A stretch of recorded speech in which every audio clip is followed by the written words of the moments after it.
I was in New York in October, rainy day. I had a journalism assignment, and I thought, why not interview that famous character actress, Margaret Hamilton? She played maids and nosy neighbors. At that point, she was just then doing coffee commercials, but she was famous most of all for one role in particular. She lived in an 1880s apartment building on Gramercy Park with this elevator that was the last hydraulic one in the world. Her hallway was lined with pumpkins. It was Halloween.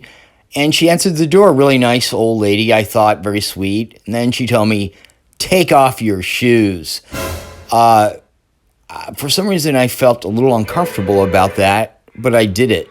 To be fair, it was raining, my shoes were muddy, and I didn't want to track it all through her house.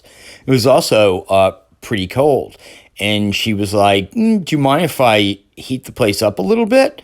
And I was like, you don't have to get through all that trouble.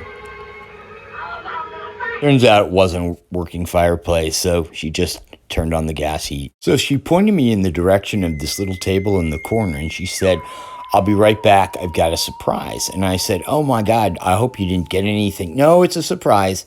Something with poison inside it. With poison. So she went to her kitchen and came back out with this cake. And I was like, wow, that's coffee cake. And she's like, no, it's called monkey bread. Oof. And she waited until I ate it. It was kind of dry, I told her, and then she got me a glass of water. And I remember drinking it. It was ice cold, and I thought, joked, like, I thought you were going to bring me a cup of Maxwell House. And she was like, I don't drink that. So we finally began our interview, sat down at the little corner table, and I asked her about her early life. She told me that she had been a school teacher in Ohio, and that made sense. I thought, you're great at terrorizing children, and you definitely seem like you're from Ohio. So you were the Wicked Witch of the Midwest before you were the Wicked Witch of the West, huh? She didn't like that.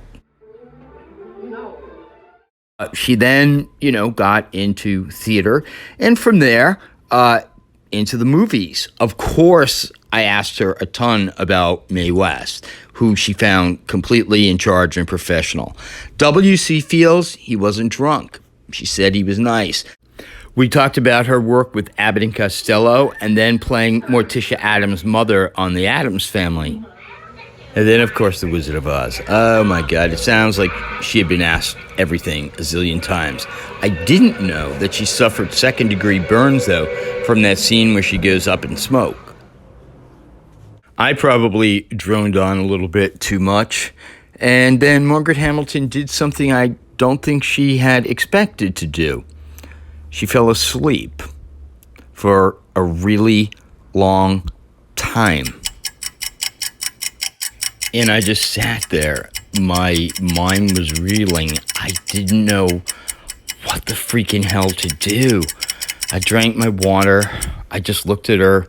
And then I thought, I could be a hero to kids around the world.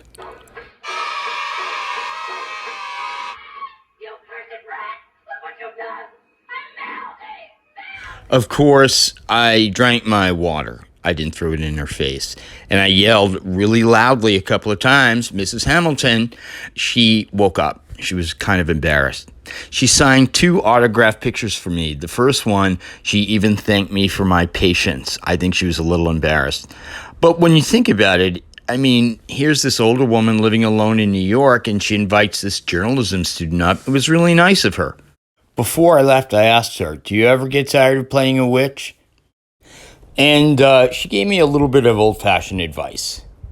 Something works, you stick with it.